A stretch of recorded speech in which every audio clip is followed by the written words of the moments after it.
Long before Simba was born, the Pride Lands thrived under the golden rule of a young lion named Mufasa. The grass was green, the rivers sang with life, and the animals moved freely under the watchful gaze of the great king. Mufasa was not just powerful, he was wise beyond his years. He spent hours speaking with Rafiki, the old baboon shaman, learning about the ways of the world, the balance between hunter and hunted, the rise and fall of the sun, and the delicate dance of life itself. One early morning, before the first light broke over the savannah, Mufasa climbed Pride Rock alone. The stars above still sparkled, whispering secrets from the kings who had come before. Mufasa closed his eyes and listened.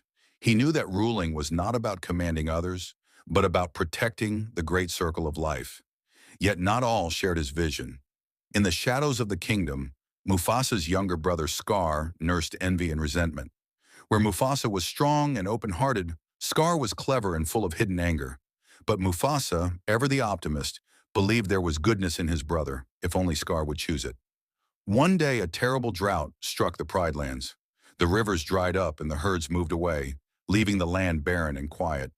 The animals looked to Mufasa for hope, for leadership. Without hesitation, he called a grand council beneath the baobab tree.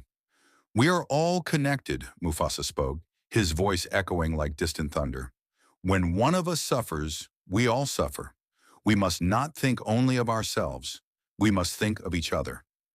Under his guidance, the lions shared what little food they could find. The elephants dug deep wells for water. The birds flew great distances to bring back news of distant rains. Though life was hard, the kingdom survived, because Mufasa made them believe they could.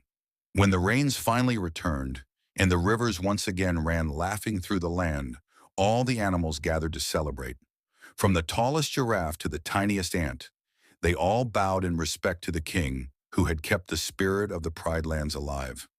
Later, as the stars began to blink awake once more, Mufasa stood on Pride Rock with Queen Sarabi at his side, watching the future unfold. In her eyes, he saw the promise of a new life. Their son, Simba, would soon be born. Mufasa smiled. He knew his time as king would not last forever, but he also knew that as long as he passed on the lessons of courage, respect, and love, the circle of life would continue, strong and unbroken. And so, under the endless African sky, Mufasa roared, a sound full of strength, wisdom, and endless hope. The Pride Lands roared back,